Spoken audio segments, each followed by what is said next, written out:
साधु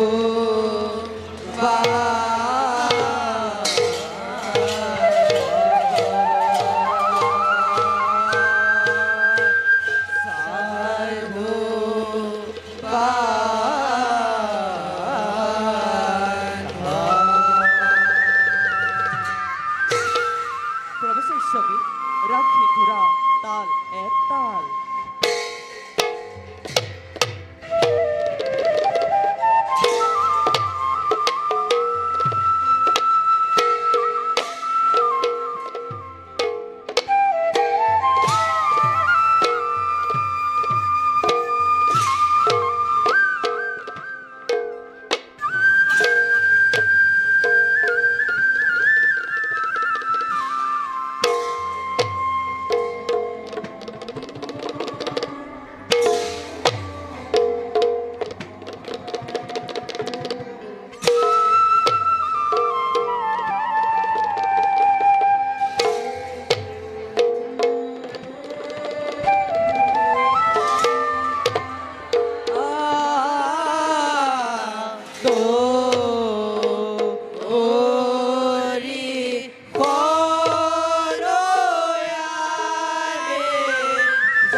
শান্ত কর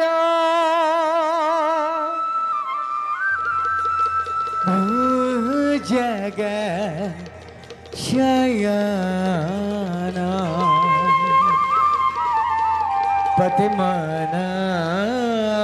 পদ্মনাভ সুরেশা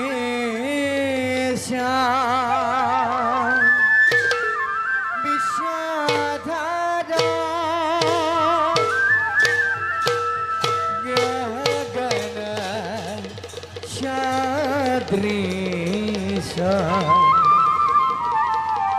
मेघवर्णा शुभांगा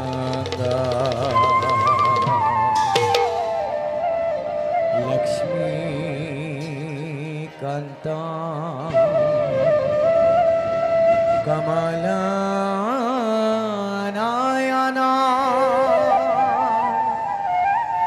योगिर्भिध्यानगम्यं वन्दे विष्णु भावभायाहारणं सर्वलोकैको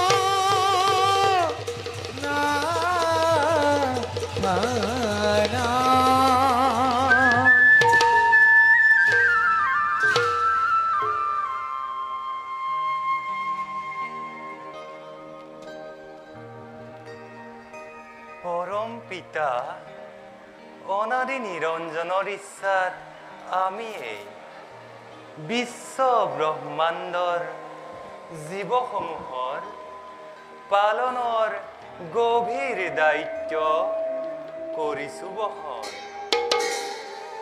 আমাৰ কৰুণাতেই বিনন্দিয়া সৃষ্টি আমাৰ লীলাক্ষেত্ৰ সমস্ত জগত এই জগতৰ দুষ্টক দমন আৰু সাধুসকলক পালনৰ অৰ্থে আমি নানা ৰূপে যুগে যুগে হওঁ অৱতাৰ যুগে যুগে হওঁ অৱতাৰ যুগে যুগে হওঁ অৱতাৰ কাৰণ আমি জগতৰ গৰাকী আমি বিষ্ণু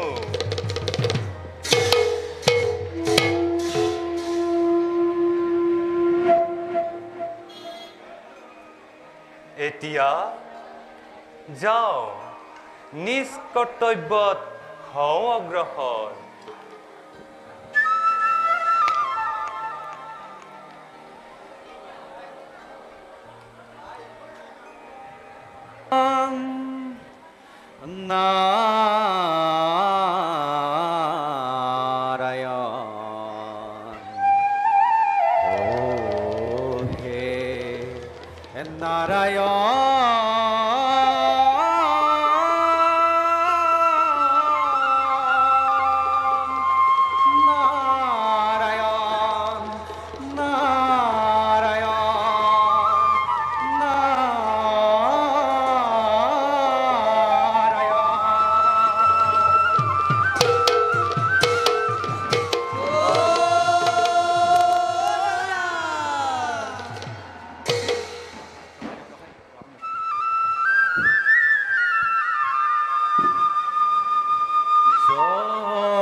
নাৰায়ণ নাৰায়ণ সৃষ্টিৰ মহাপালক মহাপ্ৰভু ভগৱন্ত আজি সংসাৰৰ কিবা বিমূৰ চিন্তাত যেন লাগিছে গ্ৰহণ কৰি নাৰদৰ ভক্তিৰ অঞ্জলি প্ৰকাশ কৰকচোন প্ৰভু আপোনাৰ এই বিমৰ্ষতাৰ কাৰণ আহা আহা নাৰদ উপযুক্ত সময়তে তুমি বৈকুণ্ঠত হলা বিদ্যমান কোৱাচোন নাৰদ শুনো তোমাৰ মুখে আছে নেকি ত্ৰৈলোক্যৰ কিবা নবীন সংবাদ উপহাস নকৰিব প্ৰভু উপহাস যাৰ যাৰ ইচ্ছাতেই জল স্থল বায়ু এই ত্ৰিদক ধাৰা যাৰ যাৰ অনুগ্ৰহত শ্যাম বসুন্ধৰা ত্ৰিজগতৰ নিয়ন্তা আপুনি জগত পালকে নিকিং নাৰদক প্ৰশ্ন কৰি উপহাস নকৰিব প্ৰভু নাৰায়ণ নাৰায়ণ নহয় দেৱঋষি ভুল তুমি নুবুজিবা আমাক জানো আমি ভালদৰে ত্ৰৈলোক্যৰ সমস্ত সংবাদ নাৰায়ণ নাৰায়ণ কিন্তু কিন্তু কি প্ৰভু চাতুৰ্যতাৰ সাক্ষাৎ মূৰ্তি তুমি নাৰায়ণ নাৰায়ণ তোমাৰ চাতুল্যপূৰ্ণ বক্তব্য শুনি বিমল আনন্দ পাওঁ আমি আৰু সেয়েহে জগত পালকে আজি নিকিন নাৰদকো কৰিছে চালনা নাৰায়ণ নাৰায়ণ বাৰু প্ৰভু কওকচোন আজি আপোনাৰ এই বিমৰ্ষতাৰ কাৰণ দেৱঋষি শুনা তেনেহ'লে এইবাৰ মনুষ্য ৰূপে ধৰি অৱতাৰ মানৱীয় লীলা ক্ষেত্ৰ কৰি সম্পন্ন ভক্তগণক কৰিম ৰক্ষণ নাৰায়ণ নাৰায়ণ এই ক্ষেত্ৰত পদে পদে লাগিব তোমাৰ সহায় আজ্ঞা প্ৰভু এতিয়া যোৱা দেৱঋষি উপযুক্ত সময়ত আমি তোমাক কৰিম স্মৰণ ভাল প্ৰভু মংগলা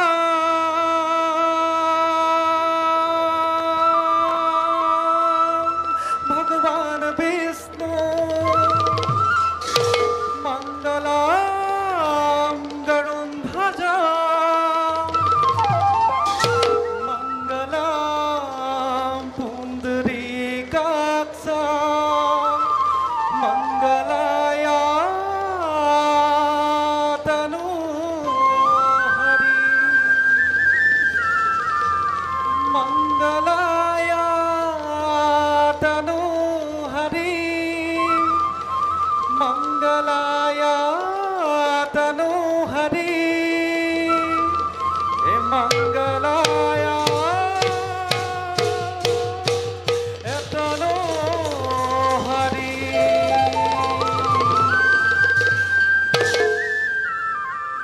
ভকতৰ ৰক্ষাৰ হেতু বহুবিধ ধৰা ৰূপ এ দুৰ্জনক বিনাশিবা বলে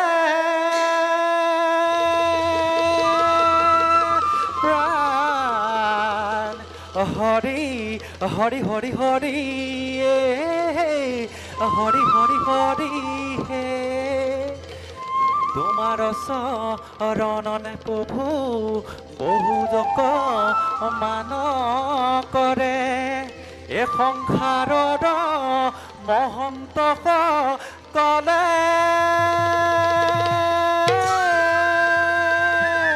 প্ৰাণ হৰি হৰি হৰি হৰি হৰি হে প্রভু ভগবন্ত অনন্ত ঈশ্বর প্রবণ জনতারণ তুমি প্রিয়তম পরম দেবতা জানিয়া লইলু শরণ তুমি প্রিয়তম পরম দেবতা জানিয়া লইলু শরণ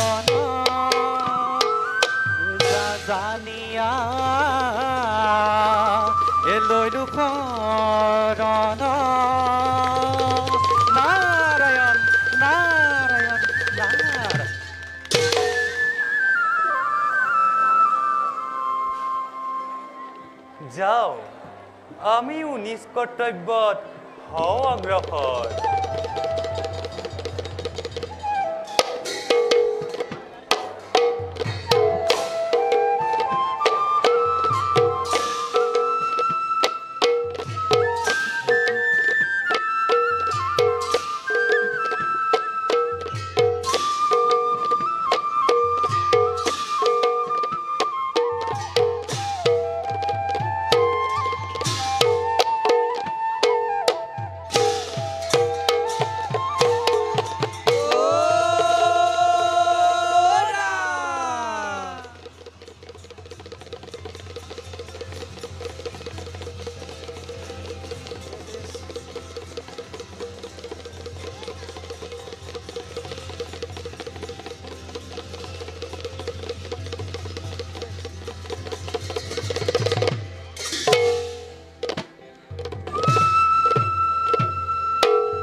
শুভ্ৰ জ্যোতিৰে জ্যোতিষ্মান কৈলাসৰে নান্দনিক সৌন্দৰ্যৰে মহিয়ান শুভ্ৰতত বাস কৰো আমি জগতৈশ্বৰ শংকৰে শিৱ শংকৰে পৰম ব্ৰহ্মই আমাক কৰিছে স্বজন জীৱ সংসাৰৰ হেতু সেই অনাদিকালৰ পৰা প্ৰকৃতিৰ দায়িত্ব পালনেৰে সৃষ্টিৰ ভাৰসাম্যতা কৰিছো ৰক্ষণ জিতেন্দ্ৰমী মহাদেৱ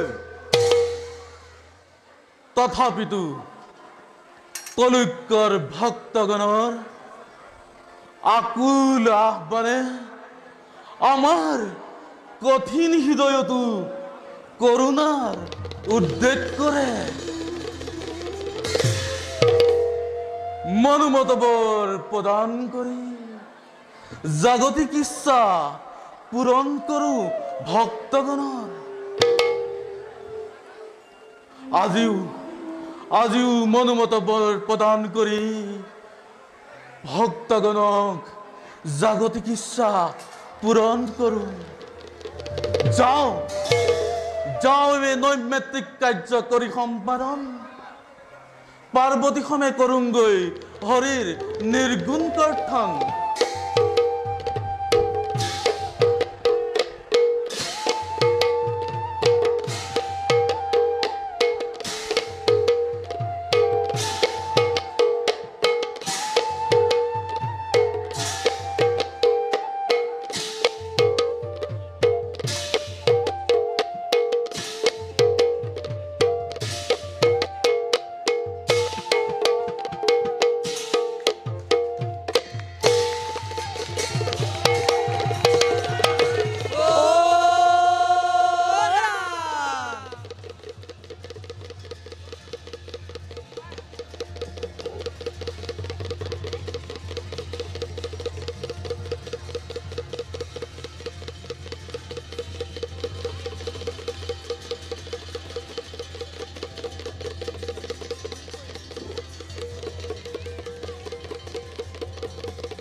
탁 디테이 디타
ত্ৰিজগতৰ যক্ষ ৰক্ষ নাগ নৰ সকলোৰে চিৰ আকাংক্ষিত এই অমৰাৱতীৰ অধীশ্বৰ মই দেৱ পুৰন্দৰ ৩৩ কোটি দেৱতাই যাৰ যাৰ আদেশ পালিবৰ হেতু সদা হস্তম অদিতি নন্দন মই ইন্দ্ৰ ত্ৰিলোকৰ সকলোবোৰ ভোগ্য সম্পদৰ গৰাকী মই দেৱশ্ৰেষ্ঠ দেৱেন্দ্ৰ আজি আজি মোতকৈ সুখী সমৃদ্ধিশালী আছে জানো অন্য কোনোজনেই ব্ৰহ্মদেৱৰ সৃষ্টিত সেয়েহে আমাৰ এই অমৰাৱতী হস্তগত কৰিবৰ হেতু দিতি আৰু দুনুৰ নন্দন সেই দৈত্য দানৱগণে বাৰে বাৰে বিঘ্নিত কৰে দেৱতাৰ শান্তিত সেয়েহে দিকপাল মহাৰাজ প্ৰত্যেক মুহূৰ্তত হস্তম হৈ থাকিবা তুমি চিৰ শত্ৰু সেই দৈত্য দানৱৰ বাবে দেৱৰাজ তাৰ বাবে আপুনি নিশ্চিন্ত থাকক জানো আমি ভালদৰে কৰ্তব্য আমাৰ লাগে মাথো আপোনাৰ আদেশ শত্ৰুক নিমিষতে কৰিম নিষেধ শুনি সন্তোষ হলো তোমাৰ উচ্ছ্বসিত বাণীত দিকপাল মহাৰাজ অমৰাৱতীৰ চতুৰ্দিশে সদা সৰ্বদা দৃষ্টি ৰাখিবা তুমি হয়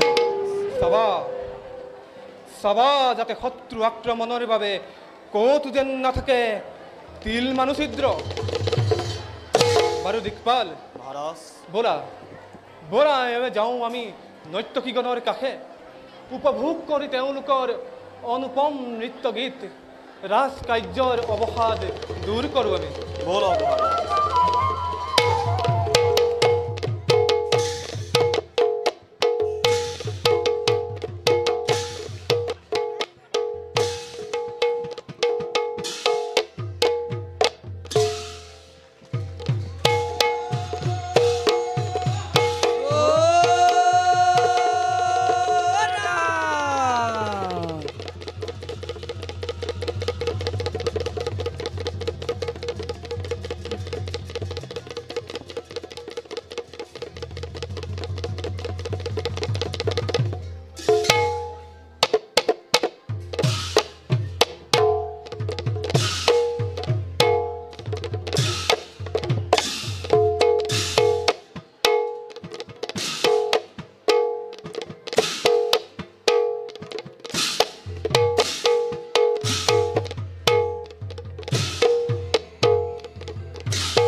শনি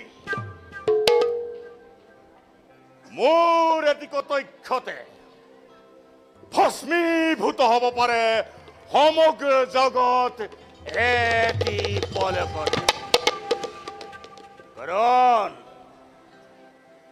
য'তেই দৃষ্টি মোৰ ত'তেই পলয় এইবাৰ দৃষ্টি ৰাখিম মই অযোধ্যা ৰাজ্যত অহংকাৰী দশৰথৰ দৰ্পচূৰ্ণৰ বাবে কাৰণ অন্য দেৱতাকে পূজা কৰে মনুষ্যই সাক্ষাৎ পাবৰ বাবে কিন্তু এই গ্ৰহপতি শনিক পূজা কৰে সাক্ষাৎ নাপাবৰ বাবে কাৰণ য'তেই দৃষ্টি মোৰ ত'তেই পলয় য'তেই দৃষ্টি মোৰ ত'তেই পলয় য'তেই দৃষ্টি মোৰ ত'তেই পলয়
মন্ত্ৰীবৰ মহাৰাজ আছেনে কুশলে মোৰ অযোধ্যাৰ প্ৰিয় প্ৰজাগণ অভাৱ অনাটন কিবা বৰ্হি শত্ৰুৰ আক্ৰমণে তেওঁলোকৰ জৰ্জৰিত কৰে নেকি জীৱন কওক মন্ত্ৰীবৰ মহাৰাজ সকলোৰে মংগল আজি অযোধ্যা ৰাজ্যত। হয় কিন্তু মহাৰাজ, কওঁ কওঁ কিন্তু বুলি ৰৈ গ'ল কিয়?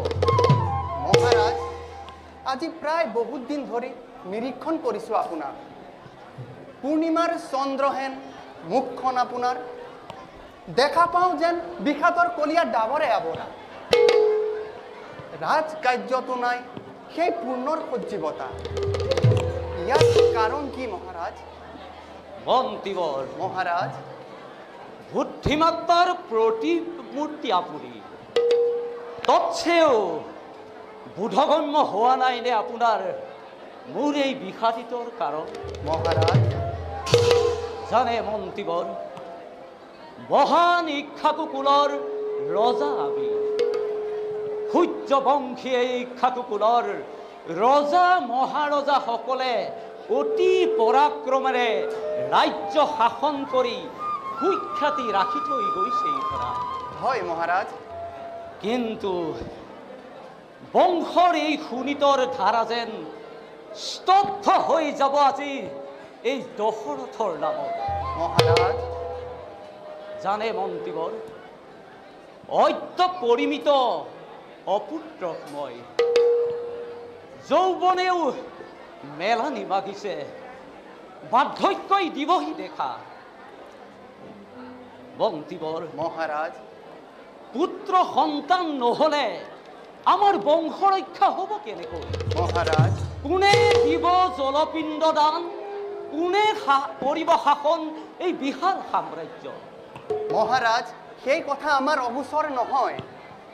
ভাগ্যৰ লিখনিটো অখণ্ডনীয়। তথাপিতো মহাৰাজ, অন্তৰ আত্মাই কয় নিশ্চয় পুত্ৰৰ মুখ দেখিব এদিন।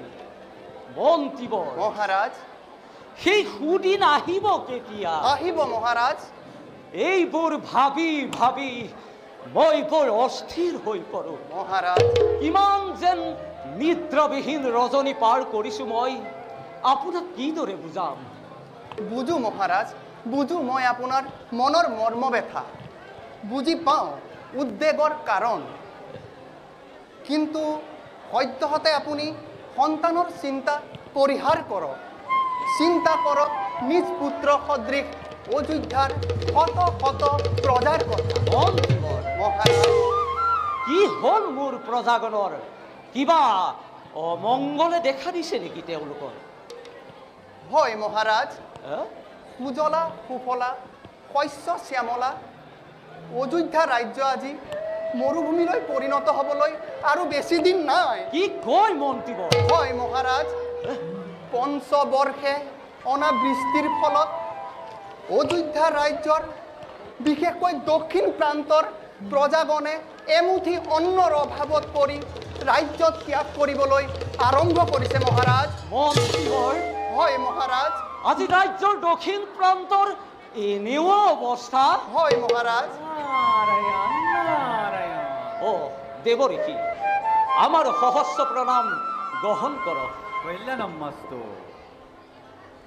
উঠক ৰাজন, মহামন্ত্ৰী সুমন্তৰ কথা একেবাৰেই সঁচা মহাৰাজ। একেবাৰেই সঁচা। আজি দক্ষিণ অযোধ্যাত শুনিবলৈ নোপোৱা এক পশু পক্ষীৰ মাত। দেৱঋষি, সকলোৱে তোমাক ধিক্কাৰ দি অযোধ্যা ত্যাগ কৰিছে চিৰদিনলৈ। ইয়াৰ কিবা এটা উপায় কৰা মহাৰাজ সূৰ্যবংশী ৰাজা দশৰথ, অন্যথা নাৰায়ণ নাৰায়ণ, অন্যথা কিন্তু অযোধ্যা নামৰ শ্মশানৰহে ৰখীয়া হবা তুমি। নাৰায়ণ, এয়া মই কি শুনিছো? পুত্ৰ হম প্ৰজাগণৰ আজি এনেও অৱস্থা। পক্ষীগণেও মোক দিছে ধিক্কাৰ। নাই নাই নাই নাই দেৱঋষি, মন্ত্ৰীবৰ, মহাৰাজ, ইয়াৰ আমি প্ৰতিকাৰ কৰিবই লাগিব। হে দেৱঋষি, ত্ৰিকালজ্ঞ আপুনি, মাত্ৰ কৃপা কৰি ব্যক্ত কৰক কিবা হেতু অনাবৃষ্টি অযোধ্যা ৰাজ্যত। ইন্দ্ৰৰ মেঘগণে কিবা হেতু বৃষ্টিপাত কৰা নাই তাক আমি নুবুজিলোঁ। মহাৰাজ দশৰথ, দিওঁ মই আপোনাক এক হিত উপদেশ। কওক কওক দেৱঋষি। প্ৰথমে আপুনি পৰিভ্ৰমণ কৰক অযোধ্যাৰ দক্ষিণ প্ৰান্ত। দক্ষিণ প্ৰান্তৰ ৰাজ সাহায্য প্ৰদান কৰক ভোকাটোৰ প্ৰজাৰ মাজত। হয় আৰু দেৱঋষি। তাৰপৰে আপুনি গমন কৰক অমৰাৱতীপুৰে। অমৰাৱতীপুৰে সুদাগৈ দেৱেন্দ্ৰক ইয়াৰ কাৰণ কিবা হেতু বৃষ্টিপাত কৰা নাই। আছে ৰাজন, আছে তোমাৰ শৰীৰত অসীম শক্তি। আছে ৰাজন, অসীম শক্তি তোমাৰ শৰীৰত আছে। যোৱা ৰাজন, দেৱেন্দ্ৰক সুদাগৈ ইয়াৰ কাৰণ বৃষ্টিপাত কৰোৱা তোমাৰ অযোধ্যাত। দেৱঋষি, আপোনাৰ বাক্য শিৰোগত কৰি প্ৰথম যাত্ৰা কৰিম মই দক্ষিণ প্ৰান্তে। অতি সুন্দৰ। ৰাজ ভঁৰালৰ পৰা অন্ন বস্ত্ৰ প্ৰদান কৰি সুৰক্ষা কৰিম তেওঁলোকৰ জীৱন। অতি সুন্দৰ। আৰু তাৰ পাছত আপোনাৰ বাক্য শিৰোগত কৰি যাত্ৰা কৰিম অমৰাৱতীপুৰে। প্ৰথমে বিনয়েৰে প্ৰাৰ্থনা কৰিম দেৱেন্দ্ৰক বৃষ্টিপাতৰ বাবে। যদি নকৰে বলয়ৰ সূচনা কৰিম অমৰাৱতীপুৰে। দেখিম দেৱেন্দ্ৰই এনেদৰে বৃষ্টিপাত নকৰে অযোধ্যা নগৰে। নাৰায়ণ নাৰায়ণ। দেৱঋষি, কওক প্ৰভু। কৃপা কৰি সোঁৱৰাই দিলে কৰ্তব্য আমাৰ। সেয়েহে ৰজা প্ৰজা সকলোৰে হৈ আপোনাৰ শ্ৰীচৰণত কৰিছোঁ প্ৰণিপাত। কল্যাণমস্তু। তেন্তে ৰাজন উঠক, আমি এবে বিদায়হে মাগিলোঁ। ভাল দেৱঋষি। এ সহজে কৃপালো এ গুণ প্ৰকাশীয়ে ধৰিয়া চাহৰি ভকতৰ বৎসল নাম ধেনু যেন মতে বৎসক পালয় হে তুমি সেই মতে ভকত কপাল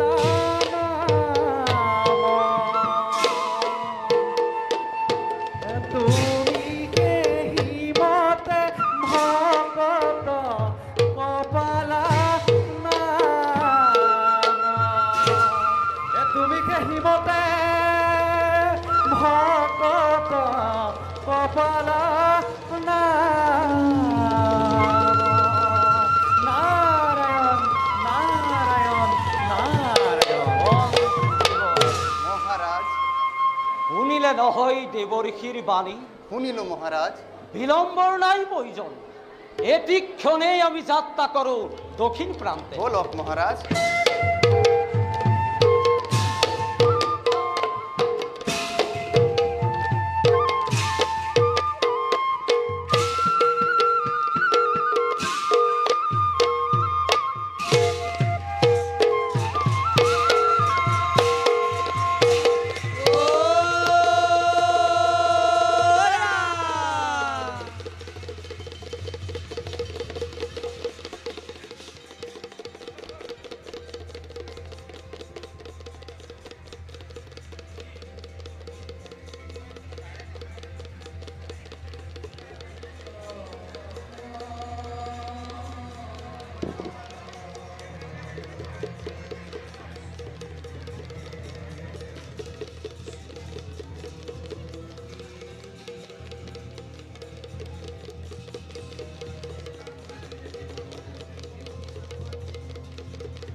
ভাই যা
গ্ৰহণ কৰিবা।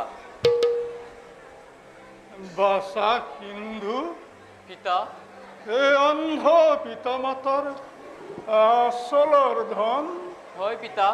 কচোন বাছা, তোৰ মুখেৰে শুনো মই, আমি বাৰু কিমান দূৰ পালোহি? পিতা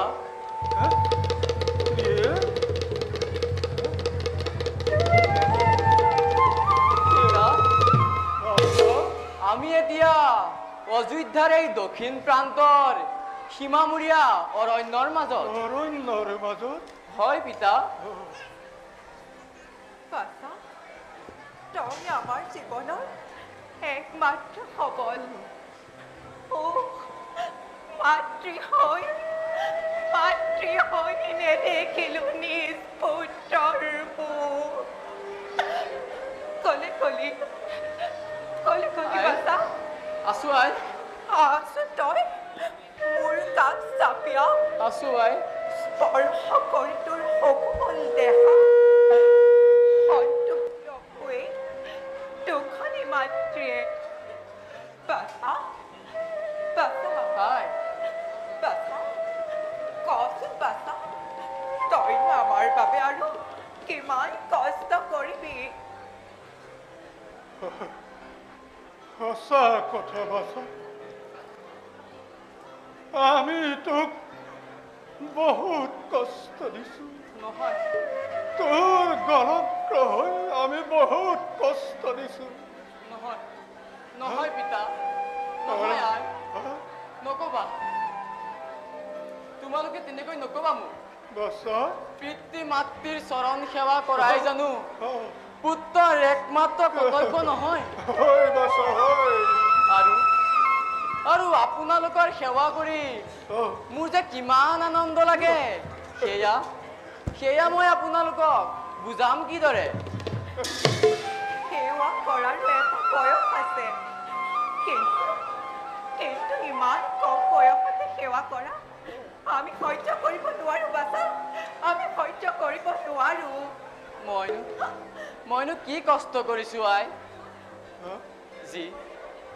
যি পিতাৰ বাবে এই বিনন্দীয়া সৃষ্টি দেখিলো, আৰু যি মাতৃয়ে মোক 10 মাহ 10 দিন গৰ্ভত ৰাখি বক্ষৰ অমৃতেৰে মোক ডাঙৰ কৰিলে, তাৰ প্ৰতিদান জানো কোনো পুত্ৰই জীৱনত খুজিব পাৰিব? নাই, সেয়া কেতিয়াও নোৱাৰে। বাছা সিন্ধু, পিতা তই আজিকালি বহুত ডাঙৰ কথা ক'বলৈ শিকিছ। তোৰ জীৱনটোৱে তোক শিকিবলৈ বাধ্য কৰাইছে। যি সময়ত তোৰ সমনীয়াই ৰং ধেমালি কৰি দিন অতিবাহিত কৰিছে, আৰু সেই সময়ত তই হাবিয়ে বননিয়ে ঘূৰি ঘৰে ঘৰে দুহাতে ভিক্ষা মাগি এই বৃদ্ধ পিতা মাতাৰ জীৱন ৰক্ষা কৰিছে। ৰতি বৰষুণে জাৰে জহে তই কিমান কষ্ট কৰিছ বাছা। তই ইমান কষ্ট কৰিলো আমাক কিয় জীয়াই ৰাখিছ? নকবা পিতা, নহয়। অন্ধ হলেও আপোনালোকৰ পশ্চায়ত থাকিলে মই বৰ সাহস পাওঁ, আৰু আপোনালোকৰ অবিহনে চোন মই তেনেই নিথৰুৱা হৈ পৰিম পিতা।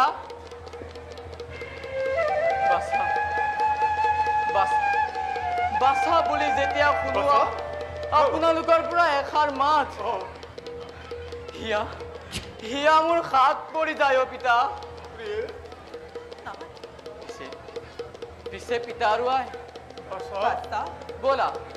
ব'লা এতিয়া আমি নিজ লক্ষ্যস্থানে যাওঁ। ব'লা পিতা।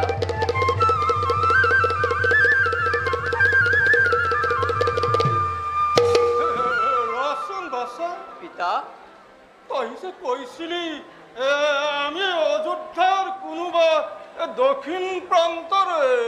হাবিৰ মাজত বুলি হয় পিতা কথা মই দেখোন চৰাই চিৰিকটি জীৱ জন্তুৰ মাত একোৱেই শুনা নাই এই সন্ধ্যা নামি আহিল নেকি বাৰু ধৰাৰ বুকুলৈ নহয় পিতা বাছা নুহে এইটো সন্ধ্যাৰ সময় পঞ্চবৰ্ষে অনাবৃষ্টিৰ ফলত দুৰ্ভিক্ষই দেখা দিছে আজি এই অযোধ্যা ৰাজ্যত ফল মূল অন্নৰ বাবে সকলোৱে আজি এই ৰাজ্য এৰিছে পশু পক্ষীসকলেও দেশান্তৰ হৈছে প্ৰজাসকলে গঞ্জনা কৰিছে যে মহাৰাজ দশৰথৰ বাবে আজি ৰাজ্যত ঘটিছে এনে ঘোৰ অমংগল আমাৰ শিফলা আশ্ৰমত হৈছে নেকি ফল মূলৰ অভাৱ আমাৰ শিফল আশ্ৰমত ফল মূলৰ অভাৱ হোৱা নাই কিন্তু মনত খুব বেজাৰ লাগিছে সেই ৰজা দশৰথৰ কাৰণে নিৰীহ প্ৰজাই দুৰ্ভোগ ভুগিবলগীয়া হৈছে ধিক ধিক দশৰথ তই পবিত্ৰ শাকুল জন্ম লৈ অপবিত্ৰ কৰিলি তোৰ বাপুৰুষক ধিক দশৰথ ধিক তোৰ জীৱন এতিয়াও তই ৰাজদণ্ড ধৰি আছ এতিয়াও তই ৰাজদণ্ড ধৰি আছ শান্ত হোৱা পিতা শান্ত হোৱা উত্তেজিত নহবা তুমি শান্ত হোৱা ব'লা এতিয়া আমি আশ্ৰমৰ দিশে যাওঁ আই ব'লা বলা পিৰে খন্তেক গতিত বিশ্ৰাম ল'ম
আছো নকবি আৰু কি কা ঐ পানী অকমান আছে পানী পানী খাও পানী ৰ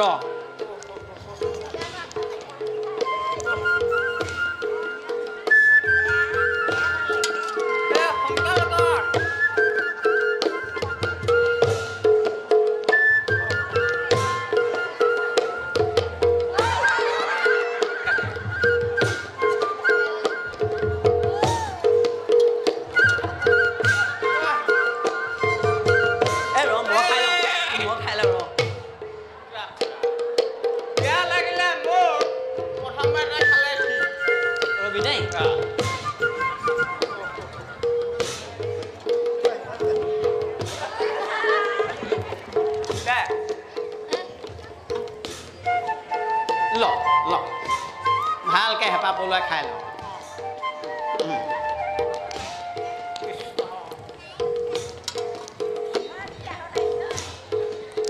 মনবৰ শুনিছনে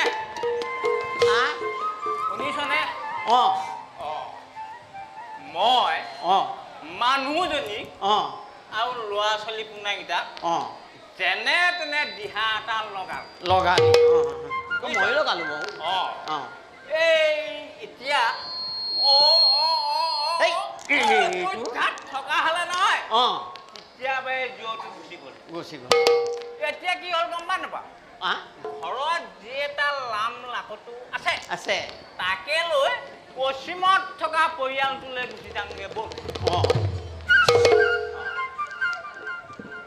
মন যাম গাইটি এই তই ঠিকেই কৈছ এই চকুৰ আগতে দিনবোৰ কেনেকে সলনি হৈ গ'ল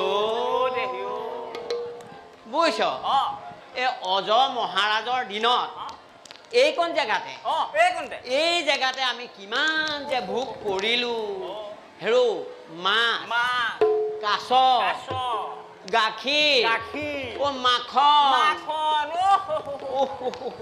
মাছ বুলি কওঁতে এটা কথা মনত পৰি গ'ল কি পৰিল অযোধ্যাৰ দক্ষিণ পাৰে যে গয়া ডুবি পুখুৰী হাঁহ চৰা পুখুৰী অযোধ্যাত কলা খোৱা হয় কি মাছ ধৰিছিলো মনত আছেনে এই ইমান ডাঙৰ ডাঙৰ শ'ল মাছ যে ধৰিছিলো ইমান ডাঙৰ শ'ল মাছ নহয় এইটো হাত থাকি গ'ল দেখি গ'ল বুজিছনে এই বহুত ধৰিলো তাৰপিছত এই এতিয়া আমি মাছ ধৰা কথাটো বাদ দিওঁ এই আমাৰ ৰাজ্যত যিখিনি ঘটি আছে তাতোতো আৰু এটা কথা মনত পৰিছে নহয় এইখন ৰাজ্যতে আৰু কি ভোগ কৰিছিলো জানো এই যে নদীৰ ঘাটলৈ পানী আনিবলৈ যোৱা সেই পাঁচজনী মাজৰে সেই চম্পাৱতীৰ লগত কম লীলা খেলা কৰিলে বেয়া মানুহ দেই কেনেকে বেয়া কেনেকে বেয়া আচ্ছা মোৰ কথাটো তই জানো জানো কৈ জানো কেলে তই এই কিবা কিবি কৰি থাকোতে মই গছৰ তলত আঁৰ লৈ চাই থকা মোৰ মনত আছে নহয়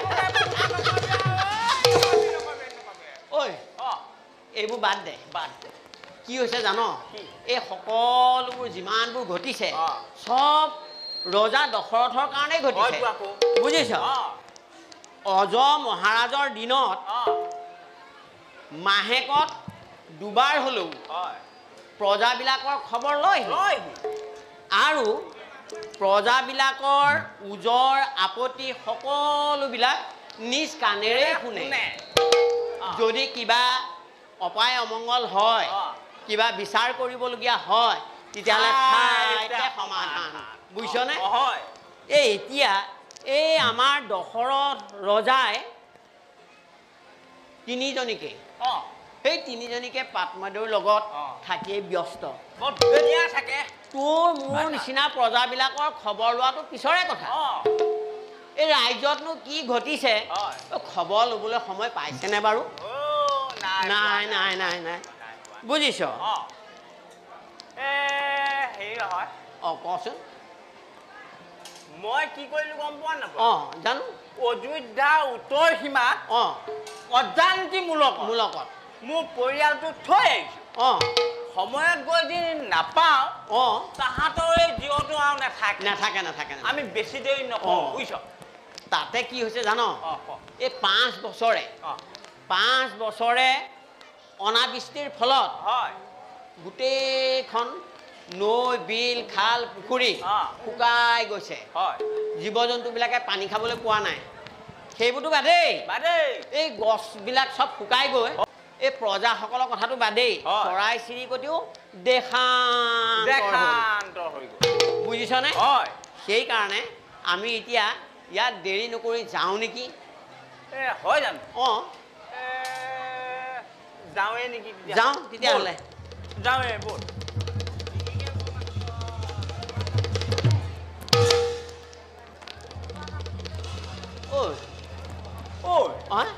কথা এটা সুধো অঁ সোধ সঁচা কথা কবি কম কেলে নকম এই নহয় অঁ তোৰ বাৰু কিমান হ'লগৈ বাৰু এনেকৈ সুধিছো এইবোৰ কথা সোধে বোলে অঁ সেই ক লাজ লাগে নহয় ক'বলৈ কৈ দে হা তই মইহে কৈ দে এই বেছি নহয় মাত্ৰ একুৰি ইমান ডাঙৰ হ'লি তোৰ এটা কথা কচোন তোৰ মানে মনটো যেনেকুৱা আহল বহল তোৰ পৰিয়ালটোও আহল বহল মইতো নাই তই বুজি পাবি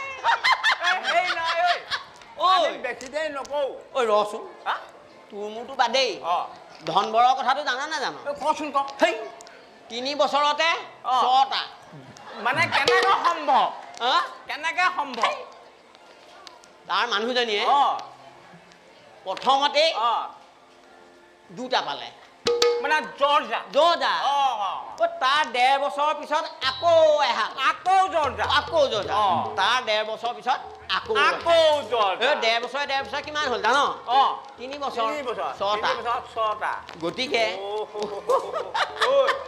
এটা কথা কচোন ধনবৰক কথাটো কৈ তই যেনে তেনে মোক কৌশলটো দি দেখ এই বয়সত মৰিবলৈ ধৰিছ নমৰো তই নোৱাৰ কিহৰ পৰা এই তোৰ বহুমূত্ৰ আছে বহুমূত্ৰ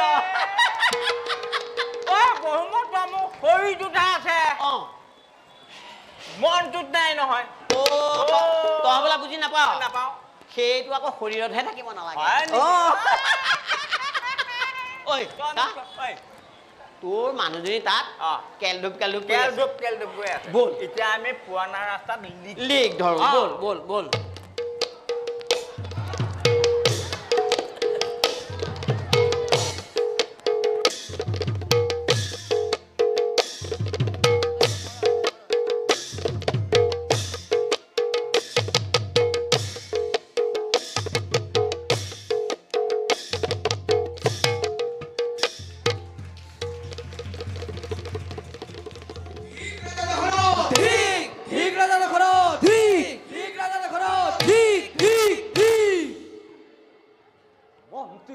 মহাৰাজ শুনিছে নহয় সকলোৱে দিছে মোক ধিক্কাৰ শুনক মন্ত্ৰীবৰ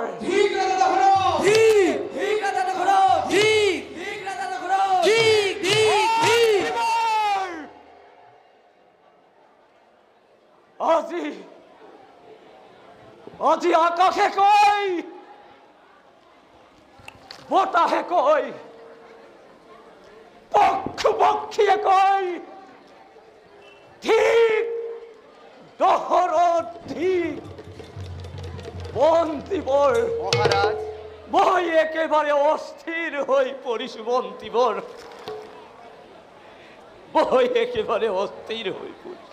ক্ষান্ত হোক মহাৰাজ ক্ষান্ত হোক এয়া মাত্ৰ আপোনাৰ মনৰ ভ্ৰম সূৰ্যোদয়ৰ পৰা সূৰ্য অস্তলৈ অনাহাৰে অনিদ্ৰাৰে যাত্ৰাৰ বাবে আপোনাৰ এই অৱস্থা মহাৰাজ গতিকে বলক ঘূৰি যাওঁ ৰাজকাৰেঙে বিশ্ৰামে আনি দিব পূৰ্ণৰ প্ৰাণ সজ্জীৱতা মহাৰাজ বিশ্ৰাম হয় মহাৰাজ বন্তিবৰ মহাৰাজ বিষম কৰি কৰি বিষয়ত মত্ৰ হৈ ঠেলি দিলো প্ৰজাগণক মৃত্যুৰ মুখলৈ। মহাৰাজ এইবাৰ সৰ্বসতৰ্কময় আৰু এনে ভুল কেতিয়াও নকৰো। মন্ত্ৰীবৰ মহাৰাজ এতিক্ষণেই মই যাত্ৰা কৰিম অমৰাৱতীপুৰে। হয় মহাৰাজ। আৰু মোৰ অবৰ্তমানত আপুনি প্ৰজাগণক ভালদৰে পালন কৰিব। দেখিব কৰ্তব্যৰ কেতিয়াও অৱহেলা নকৰিব। আদেশ শিৰোধাৰ্য মহাৰাজ। যাওক যাওক।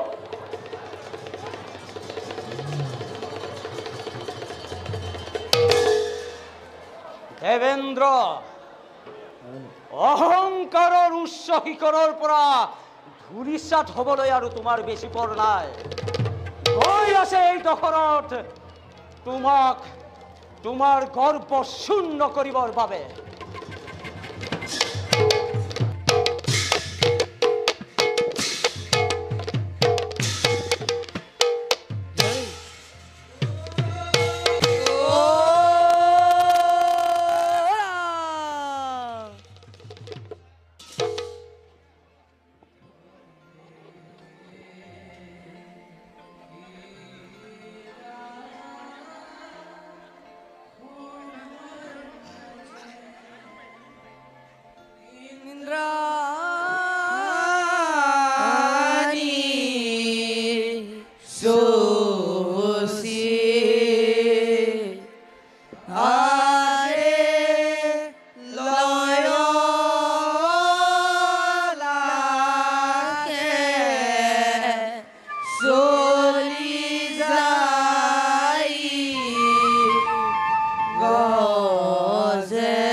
মই স্বৰ্গৰ ৰাণী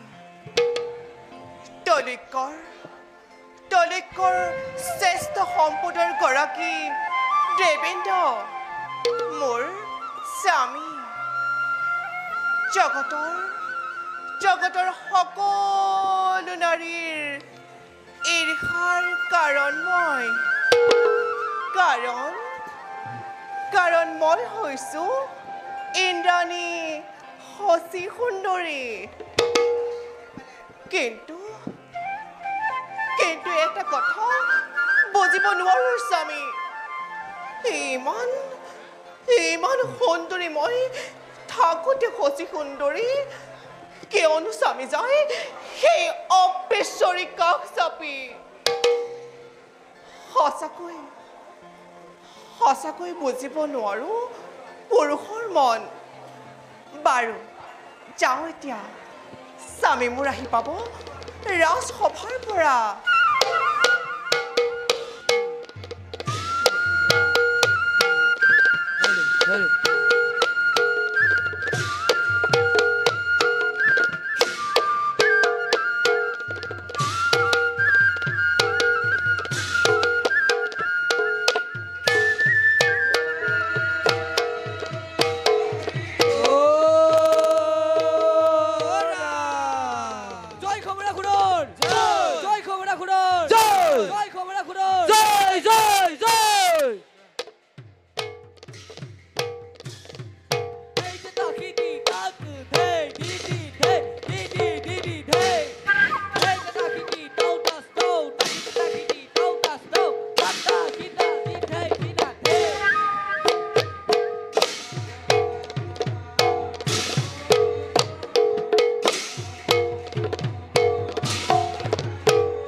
দাদা দৈত্যৰ ৰাজ সিংহাসন অধিষ্ঠিত হোৱা দিন ধৰি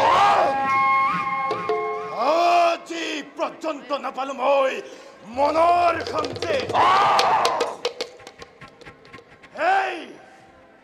এই কপটীয়া হিন্দই কপট চালনাৰে অম্ৰপতিক হস্তগত কৰি বঞ্চিত কৰিছে দৈত্যক স্বৰ্গ সুখৰ পৰা যুগে যুগে কৰা বঞ্চনাৰ নলৌ যদি প্ৰতিশোধ যুক্তি হ'ব জানো ৰাজ সিংহাসনত বহ সঁচা কথা দাদা দৈত্যৰ ঔৰসে জন্মিলো আমি দৈত্যৰ কুলত সেয়েহে নিজ অদম কুলুত্তম বুলি চিৰকাল ঘৃণাই আমাক সেই কাপুৰুষ দেৱতা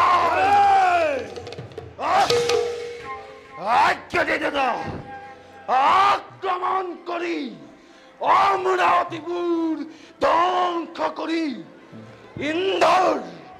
ইন্দ্ৰত্ব দেখুৱাও দানৱৰ প্ৰকৃতি কিমান প্ৰতিশোধৰ স্পৃহ ৰং তৃষ্ট মোৰ বাহে গণে এতিয়া বলে দাদা অমৰাৱতী কৰো আক্ৰমণ হোৱা ভয়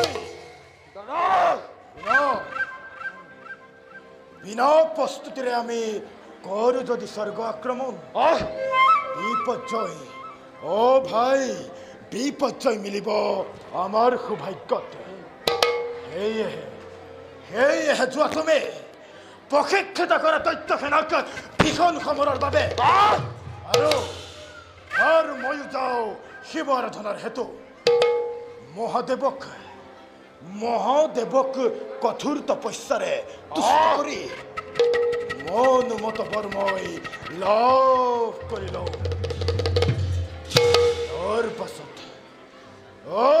তাৰ পাছত চাম ভালদৰে সেই দেৱেন্দ্ৰক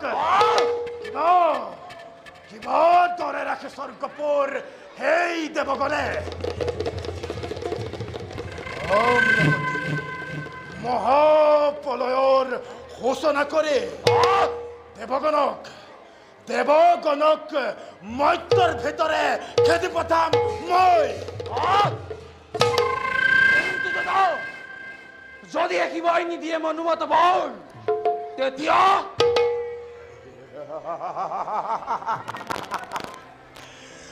আছে শৈৱ ভক্ত এই ব্ৰহ্মাণ্ডৰ ভিতৰে আছে যত শৈৱ ভক্ত এই ব্ৰহ্মাণ্ডৰ ভিতৰে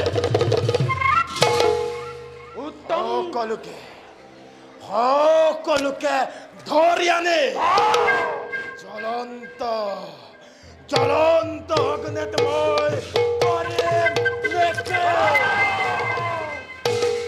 তাৰ পাছতো যদি মহাদেৱ নহয় সন্তুষ্ট তেতিয়া স্বয়ং ব্ৰহ্মা বিষ্ণু শিৱ তিনিওকে ধৰি আনি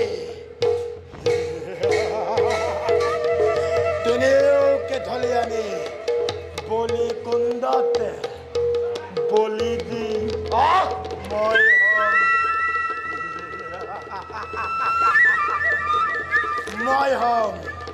মই হম জগতৰ ঈশ্বৰ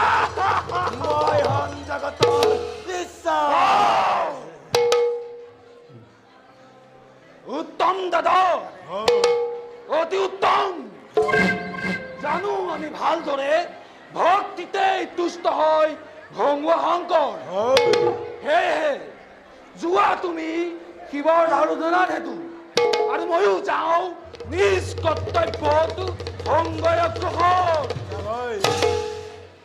কালিলৈ প্ৰভাৱত যাত্ৰা কৰিম আমি শিৱ আৰাধনাৰ হেতু এতিয়া কোৱা তুমিও হৰ হৰ মহাদেৱ হৰ হৰ মহাদেৱ হৰ হৰ মহাদেৱ হৰ হৰ মহাদেৱ হৰ হৰ মহাদেৱ হৰ হৰ মহাদেৱ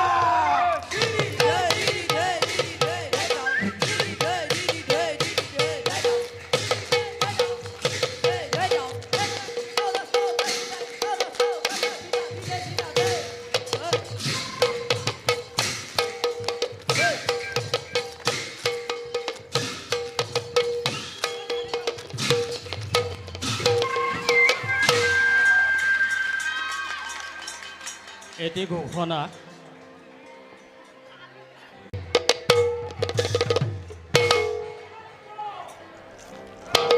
কোন তুমি প্ৰৱেশ কৰি এনে উচ্চ স্বৰে ভংগ কৰিছা তুমি এই দেৱতাৰ শান্তি আৰু দেৱৰাজৰ প্ৰমুখ কক্ষত প্ৰৱেশৰ অনুমতি কোনে দিলা তোমাক আজি উচিত শাস্তি পাবা তুমি এই দিকপালৰ হাতত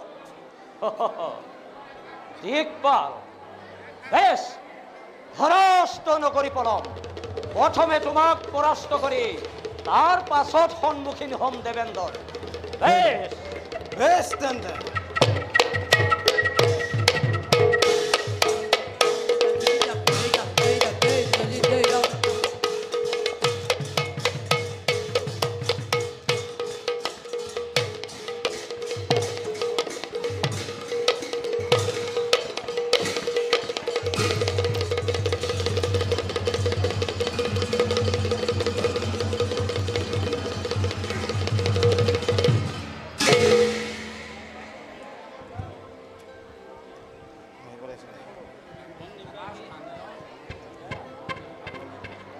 এতিয়াও ৰণতৃষ্ণা পলাইছেনে তোমাৰ কৰা যুদ্ধ পুনৰবাৰ দেখো তোমাৰ বলৰ বিক্ৰম।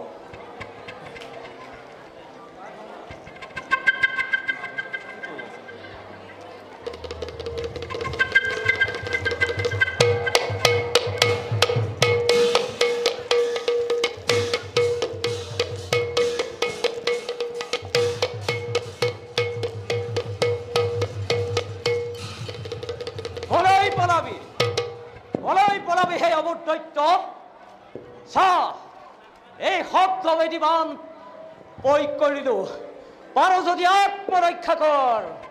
শব্দবেদী বান? এই তিনিটা ৰাজা দখৰত শান্ত হওক, মহাৰাজ শান্ত হওক। আমি দিকপাল দেবেন্দ্ৰৰ সেৱক। উঠা দেৱ, আৰু তুমি কবাগৈ দেবেন্দ্ৰ অযোধ্যাৰ প্ৰতি এই দখৰত ৰৈ আছে তেওঁ সাক্ষাতৰ বাবে। যোৱা, বিলম্ব নকৰিবা। অৱশ্যে জনাম আপোনাৰ আগমনৰ বাৰ্তা। আপুনি খন্তেক অপেক্ষা কৰক সৌ দেৱতাৰ অতিথিশালত। দেখিবা এই দশৰথক যাতে ধৈৰ্যচ্যুত নকৰায়। হয়,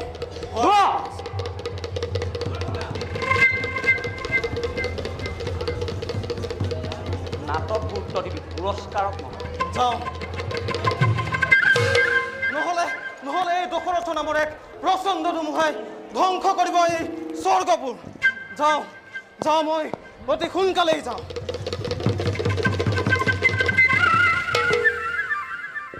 আৰু এটি ঘোষণ।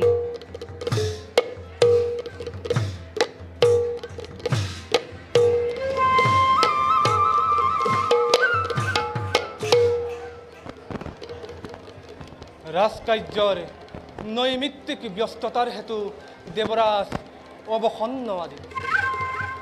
সেয়েহে উপভোগ কৰি অপেশ্বৰীৰ অনুপম নৃত্য গীত প্ৰাণ সজীৱতা আনো ভাগৰুৱা মনত।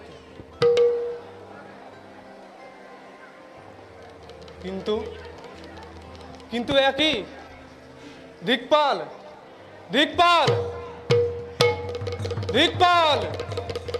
প্ৰণাম দেৱৰাজ। এয়া কি হৈছে দিকপাল? দেৱৰাজ, মূৰ্খৰ দৰে আচৰণ নকৰিবা দিকপাল। অপৰাহ্ন বেলা আহি হল উপস্থিত, আৰু তেনেস্থলত প্ৰমোদ কক্ষত গন্ধৰ্ব গণৰ সমে ঐদ্যবী নৰ্তকীগণৰ নাই দেখা দেখি তুমি হেন দিকপাল থাকোতে সেৱক মোৰ সিহঁতৰ ইমান সাহ হল কেনেকৈ? দেৱৰাজক উপেক্ষিলে অপেশ্বৰাগণে। দেৱৰাজ, তেওঁলোকৰ নাই অপৰাধ। আপোনাৰ মনোৰঞ্জনৰ হেতু ব্যৱস্থা আগমিলে সেই ৰাজা দশৰথ নিপতি প্ৰধান। বৰ্তমান তেওঁ অপেক্ষাৰত সৌ দেৱতাৰ অতিথিশালত। নাই দিকপাল, নাই। প্ৰমোদৰ সময়ত নকৰে সাক্ষাৎ কাকুৱেই দেৱ পুৰন্দৰে। আৰু নিচিনো কোনো মই দশৰথ নামধাৰী মত্যৰ নৃপতিক। নহয় দেৱৰাজ, তেওঁ দশৰথে জানে শব্দভেদী বান। কি ক'লা? জানে তেওঁ শব্দভেদী বান? দেৱৰাজ, জানে তেওঁ শব্দভেদী বান। পৰিছে, এতিয়া মোৰ পৰিছে মনত অজৰ পুত্ৰ। হয়, অজৰ পুত্ৰ সেই পৰাক্ৰমী দশৰথ নৃপতি। হয়, তাকেনো ইমান পৰে স্পষ্টভাৱে কোৱা নাই কিয়? ব'লা দিকপাল, এতিক্ষণে যাওঁ আমি দশৰথৰ সাক্ষাতৰ হেতু।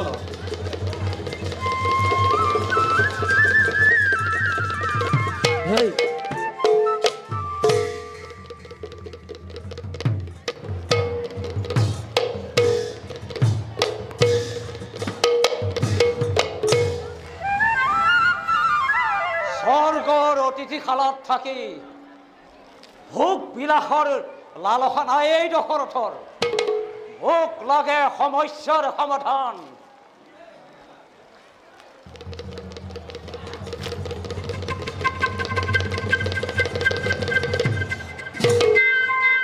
মহান ইক্ষ্বাকুকুলৰ ৰাজা দশৰথ দেৱৰাজে আপোনাক জনাইছোঁ প্ৰণিপাত। প্ৰতি নমস্কাৰ কৰিব গ্ৰহণ। বাৰু কওকচোন ৰাজন, কিবা হেতু দেৱেন্দ্ৰই আপোনাক কৰিম সাহায্য? সাহায্য সাহায্য মোৰ নাই প্ৰয়োজন। আছে শক্তি মোৰ শৰীৰত অসীম। মাত্ৰ আপুনি কওক, আপোনাৰ ভিতৰত মেঘগণে কিয় বৃষ্টি কৰা নাই অযোধ্যা নগৰে? এটুপি পানীৰ বাবে মোৰ প্ৰজাই ৰাজ্যচ্যুত হ'বলৈ বাধ্য হৈছে। ধিক্কাৰ দিছে মোক পক্ষী পক্ষীগণে। শান্ত হওক ৰাজন। এই ক্ষেত্ৰত দেৱৰাজে বিনয়েৰে অক্ষমতা কৰিছোঁ স্বীকাৰ। অক্ষমতা? হয় ৰাজন। কিয়? ৰোহিণী নক্ষত্ৰত গ্ৰহপতি শনিৰ পূৰ্ণ দৃষ্টিৰ হেতু কৰা নাই মেঘগণে বৃষ্টিপাত আপোনাৰ ৰাজ্যত। শনি দেৱতা? হয় ৰাজন। সেয়েহে গমন কৰি গ্ৰহপতি শনিৰ পাশে অনুৰোধ সুমধুৰ বচনেৰে ব্যাহত কৰক পূৰ্ণ দৃষ্টি ৰোহিণীৰ পৰা। অনুৰোধ নকৰে দশৰথে, কিম্বা পূজাও নকৰে। প্ৰয়োজন হলে আত্ম সমৰত পৰাস্ত কৰি মোৰ উদ্দেশ্য কৰিম সাধন। দেৱেন্দ্ৰ, এতিয়া বিদায়হে মাগিছোঁ। ভাল ৰাজন।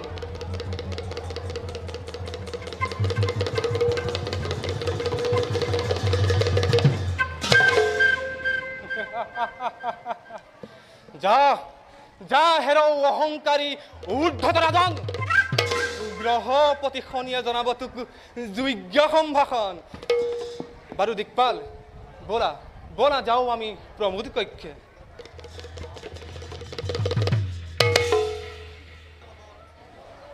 আনন্দ লভিব পাৰিব জানো সেই অপেশ্বৰীৰ নৃত্য গীতত? দিকপাল, হয়, যথাৰ্থতে প্ৰকাশিলা মোৰ মনৰ ভাৱনা। হয় মহাৰাজ। ব'লা ব'লা, সুমধুৰ সুৰাৰো তুমি কৰিবা ব্যৱস্থা। ব'লক মহাৰাজ।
য'তেই পৰে এই গ্ৰহপতি শনিৰ দৃষ্টি, ততেই মাৰি মৰক অকাল দুৰ্ভিক্ষ। শুনা যায় প্ৰজাৰ কাতৰ আৰ্তনাদ।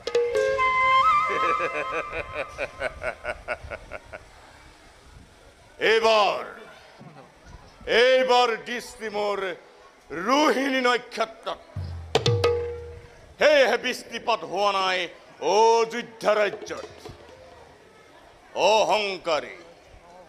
অহংকাৰী উদ্ধত ৰাজা দশৰথ, যিদিনালৈকে তই শনিৰ পাশত নকৰিবি পূজা, সেই পৰ্যন্ত তোৰ ৰাজ্যত কাহানিও নহ'ব বৃষ্টিপাত। কোন হেৰো মদ মত্তি ৰাজা দশৰথ তোক আৰ তোৰ এই প্ৰজাগণক ইমানেই যন্ত্ৰণা ভোগাম যেতিয়ালৈকে তই শনিৰ শৰণত নিদিবি পূজা।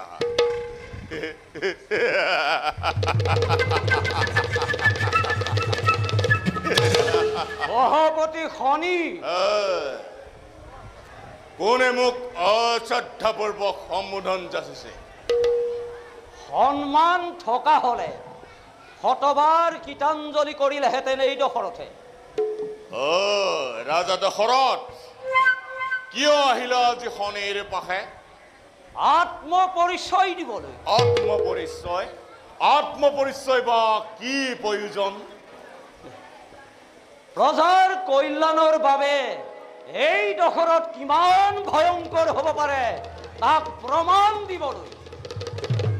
তুমি মোক ভীতি প্ৰদৰ্শন কৰিছে ৰাজন? ভীতি প্ৰদৰ্শন নহয়, তুমি কোৱা ৰোহিণীৰ পৰা তোমাৰ পূৰ্ণ দৃষ্টি কেতিয়া ব্যাহত কৰিবা? এয়া গহপতিৰ নিজ ইচ্ছাৰ কথা। যোৱা ৰাজন, আঁতৰি যোৱা। সমস্যাৰ সমাধান নাপালে প্ৰত্যাৱৰ্তন অসম্ভৱ এই দশৰথ। বেছ তেন্তে ৰাজন, এই শনিৰ কুপদৃষ্টিত পৰি তই ভস্মীভূত।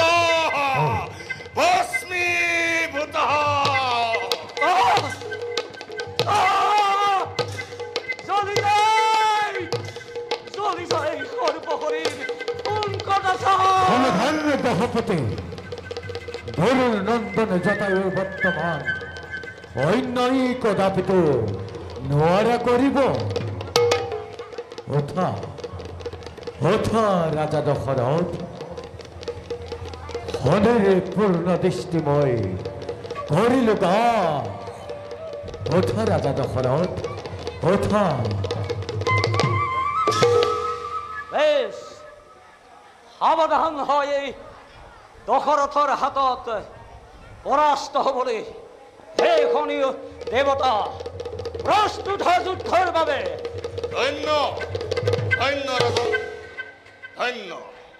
এই শনি দেৱতাই তোমাক কৰিলে পৰীক্ষা। কোৱা ৰাজন, কি লাগে তোমাক মনোনত বৰ, তাকেই কৰিম প্ৰদান। গ্ৰহপতি, অন্য ভয়ৰ বৰ মোক নাই প্ৰয়োজন। মাত্ৰ আপুনি ৰোহিণীৰ পৰা পূৰ্ণ দৃষ্টি আঁতৰাই বৃষ্টিপাত কৰাও অযোধ্যা নকৰে, এই মোৰ হ'ব বৰ। হ'ব ৰাজন, মই এতিয়াই তোমাক ৰোহিণীৰ পৰা পূৰ্ণ দৃষ্টি গ্ৰহ কৰি মুষলধাৰে বৃষ্টিপাত হ'ব তোমাৰ ৰাজ্যত। ৰাজন, ময়ো যাওঁ এতিয়া মোৰ নিজ কৰ্তব্যৰ বাবে।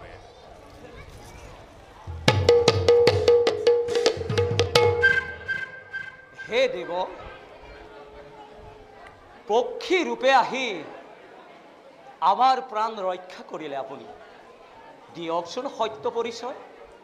শৈত্যবংশী ৰাজা দশৰথ, নাম মোৰ জটায়ু, গৰুৰ নন্দন, জ্যেষ্ঠ ভাই সম্পত্তি পৰীক্ষিত ৰাজা, বিষ্ণু চিন্তি পালি আছো মই, পক্ষী কৌলে সকলো প্ৰজা। তুমিয়েই তেন্তে সেই বিনতাৰ নাতি। তোমাৰ পিতৃয়ে বিষ্ণুৰ বাহন ৰূপে সুখ্যাতি ৰাখিছে এই ধৰাত। এতএবে আজিৰ পৰা তুমি মই পৰম বন্ধুত্বৰে বান্ধ খাই এই বন্ধুত্ব স্থায়িত্ব কৰোঁ। আহা হে পক্ষী, আলিংগন কৰোঁ আমি দুয়ো। অতি আনন্দৰ কথা ৰাজা দশৰথ, আমি দুয়ো আজি কৰিলো আলিংগন। ব'লা যাওঁ, এতিয়া আমি কৰোগৈ খন্তেক বিশ্ৰাম। ব'লা ৰাজা।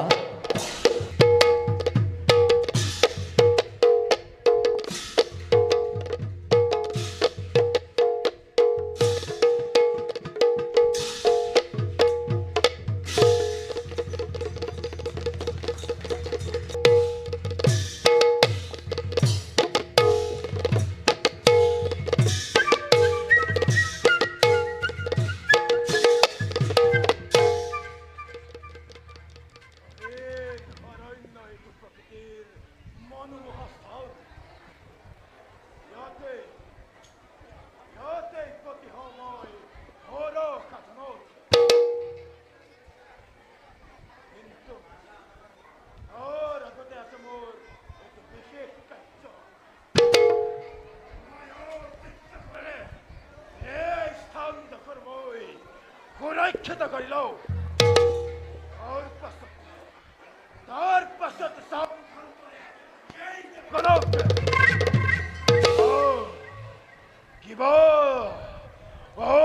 কিবা দৰে ভংগ কৰে মোৰ তপস্যা শিৱৰ বাহিৰে নোৱাৰে কৰিব এই স্থানত কোনো প্ৰৱেশ এতিয়া মই সাধনত বৰ্তি হওঁ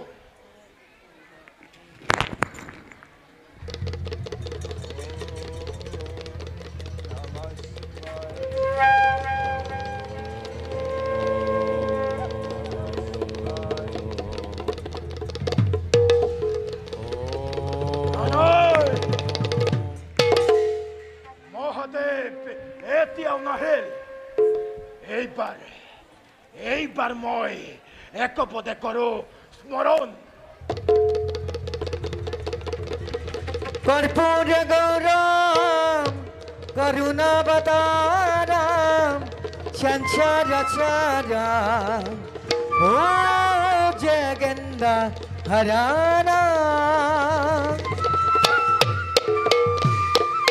সদা বসন্তম হৃদয় রবীন্দ্রে ভবামি সহিতম নমামি ওম নমঃ শিবায় নমঃ শিবায় নমঃ শিবায় নমঃ শিবায়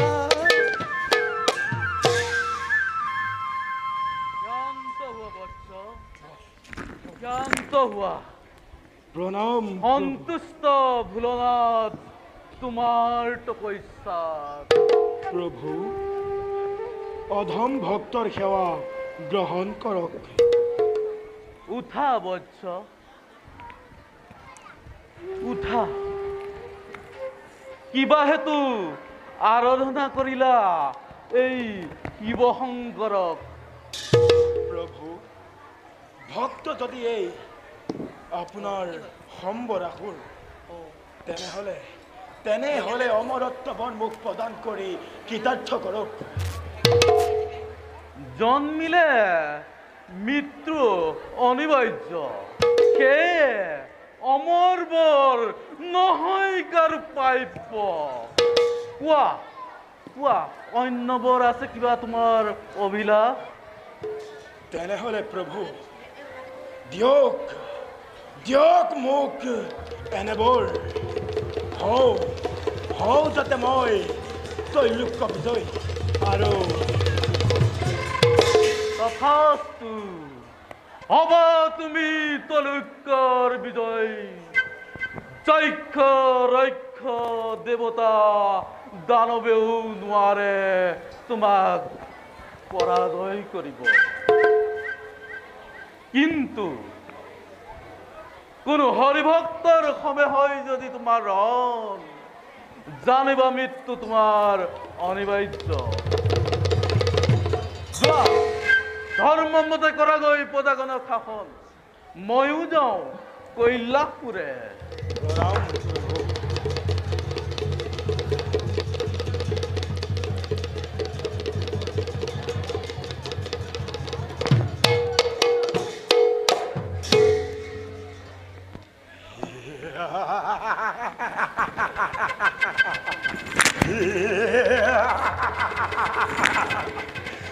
মহাদেৱে কৰিলে মোক মনোমতবোৰ প্ৰদান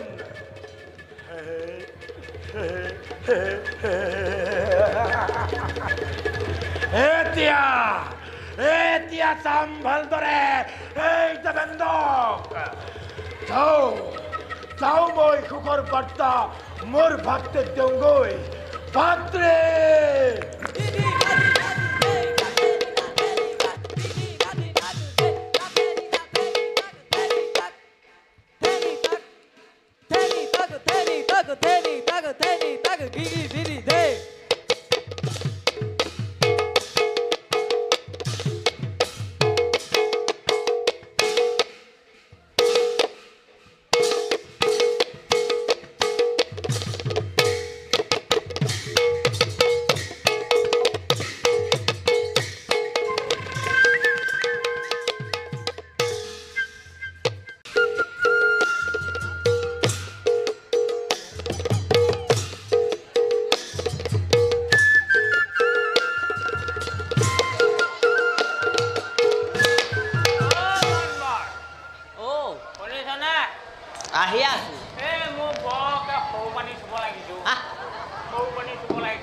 অকণমান কওঁ নেকি মই ঐ ঐ এই এই এই এই উঠ উঠ উঠ দেখা নাই হৌ মানুহবোৰ তোৰ লাজ নালাগে নেকি এই অকণমান আগলৈ গৈ ঐ নদী পাৰতে কৰিবি ব'ল সৰু পানী লাগিলে ৰাখি থ'ব নাপায় বেমাৰ হয় বুজিছ হয় কথাটো হয় বেছি দেৰিহে নাপায় অলপ সময় পায় গতিকে সৌ তাত কৰিবি ব'ল ব'ল কথাটো মই মানিছোঁ অঁ ব'ল হেৰি নহয় অঁ আজি ইয়াত কাইলৈ তাত কিমানো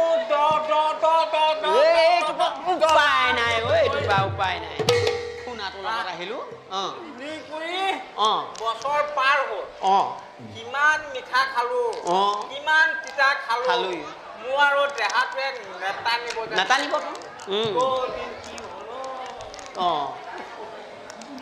মঞ্জাংকাটি এইদৰে আমি যদি ৰৈ ৰৈ যাওঁ তেতিয়াহ'লে আমি পুৰণা গাঁওখন নাপাওঁগৈ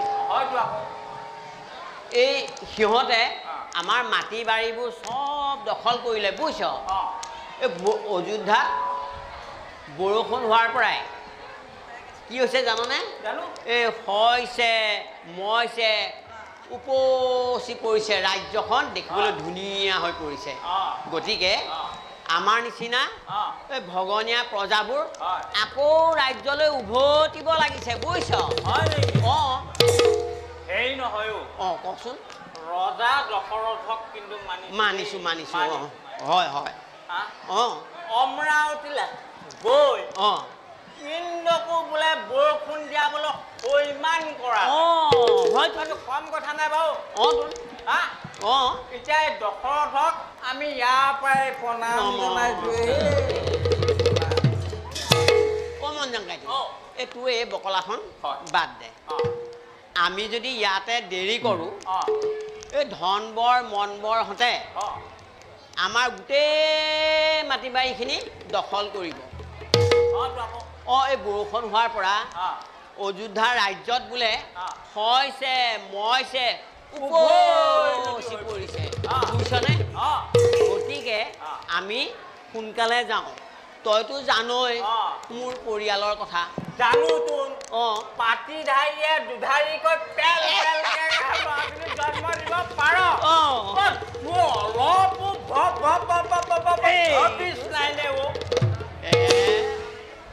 যি হ'ল হ'ল আমি ইয়াৰ পৰা এতিয়া যাওঁগে ব'ল বুজিছ আমি পুৰণা পত্ৰত আমি লিখ ধৰোঁ ব'ল লিখ ধৰোঁ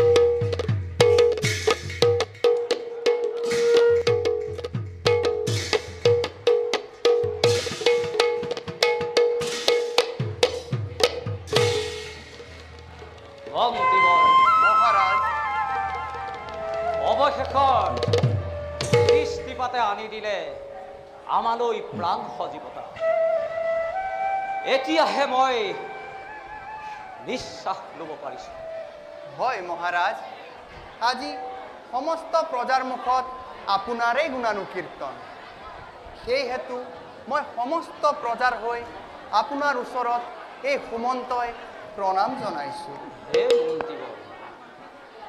আমি প্ৰজাজনক সুৰক্ষা কৰাটোৱেই আমাৰ ধৰ্ম হয় মহাৰাজ আমি মাত্ৰ সেই ধৰ্মহে পালন কৰিছোঁ পিছে মন্ত্ৰীবৰ মহাৰাজ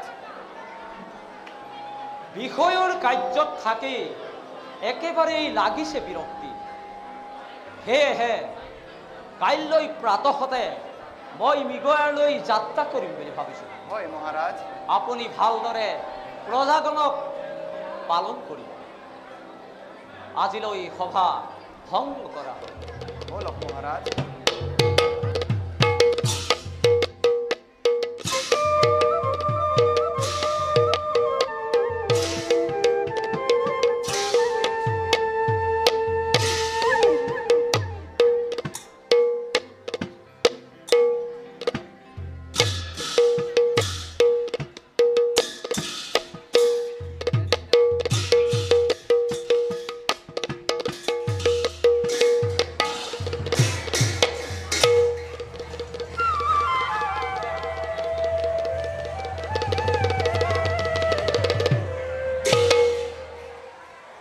বাছা সিন্ধু পিতা তইনো এই অন্ধ পিতা মাতাৰ কাৰণে আৰুনো কিমান কষ্ট কৰিবি অ পিতা বাছা দুখ নকৰিবা পিতা বিধাতাই বিধিলিপি লিখিলে ইয়াতে তাকে আজি বিধাতাৰ দান বুলি গ্ৰহণ কৰা বিনা প্ৰতিবাদে এয়া বিধাতাৰ দান নহয় বাছা বিধাতাৰ দান নহয় এয়া বিধাতাৰ দান নহয় এয়া আমাৰ নিষ্কৰ্মফল বাছা নুবুজিলো আই সকলো ব্যক্ত কৰি দূৰ কৰাই মোৰ মনৰ অশান্তি কোন বাছা পিতা বহু দিনৰ আগতে আমাৰ আশ্ৰমলৈ আহিছিল মহামুনি ত্ৰিজেতা হয় বাছা এই মুনিৰ আগমনৰ কথা জানিব পাৰি আমি দুয়ো পিতা মাতাই তেওঁ চৰণ সেৱা জনাবৰ বাবে গৈছিলোঁ তেওঁ সমীপে তাৰ পিছত চৰণ সেৱা জনোৱাৰ আগতে দেখিলে তেওঁ কুৎসিত পদ যুগল ঘৃণাত আমাৰ দুয়ো চকু মুঠ খাই গ'ল আৰু এই মুনিয়ে আশীৰ্বাদ দি বিদায় মাগিলে আশ্ৰমৰ পৰা তাৰ পিছত এই যে বিদায় মাগি গুচি গ'ল আমিও চিৰ জীৱনৰ বাবে অন্ধ হৈ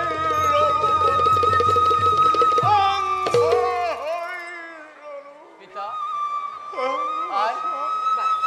স্মৰণ কৰা সেই অতীতৰ কৰুণ কাহিনী নজলাবা আকৌ সেই শোকৰ অগনি যদিওবা নিজ কৰ্ম দুখে অন্ধতাত কৰিলা গ্ৰহণ তথাপি সেই ঘটনাই অতৰালে আজি দুয়োৰে মনৰ অন্ধত্ব পিছে পিতা আৰু আই লাহে লাহে বেলি দিয়ে অস্তাকললৈ কৰিছে গমন নাই আজি কুটিত এটুপিও জল গতিকে যাওঁ মই সৰজু নদীৰ তীৰে আনুংগৈ কলচী ভৰাই এটুপি নিৰ্মল জল পিতা আই যোৱা এতিয়া দুয়ো কুটিত কৰাংগৈ বিশ্ৰাম যাওঁ বাছা কিন্তু তই সোনকালে উভতি আহিবি দৰ্শন কৰি সৰস্বতী অনিন্দ সুন্দৰ ৰূপত বিলম্ব নকৰিবি বাছা তোৰ অবিহনে আমাৰ জীৱনটি মৃত চিন্তা নকৰিবা বাছা পিতা চিন্তা নকৰিবা মই অতি সোনকালে উভতি আহিম মই আহিলো পিতা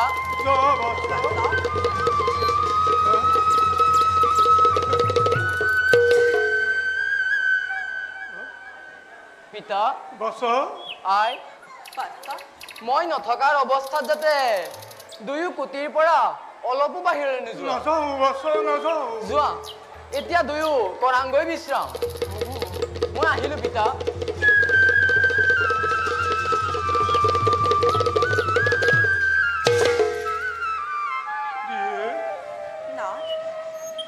উত্তৰ মুখত এনে জ্ঞানী গৰ্ভ কথা শুনি মই বিচলিত হৈ যাওঁ কেতিয়াবা বিস্মিত হৈ ভাবো মনে মনে এই যে বাছা আমাৰ সন্তান নহয় দেৱতাৰ কোনোবা সাপৰ অৱস্থা হৈ আমাৰ দুয়োৰ মাজলৈ আহি সাপ মোচনৰ বাবে দায়িত্ব যেন কৰিছে পালন আৰু কি মনত হয় জানা ই যে আমাক এৰি থৈ মাছ পাগতে গুচি যাব কোজো অজান দেশলৈ কথা কয় আপুনি 10 মাহ কৰিলো ধাৰণ নিজ বক্ষৰ অমৃতেৰে যাক মই ইমান দিনে কৰিলো ডাঙৰ সেই বাচাই বাৰু আমাকে কলে যাব এনে কথা কৈ মোক মনো কষ্ট নিদিব নাথ বলক আমি এতিয়া কুটিৰলৈকে যাওঁ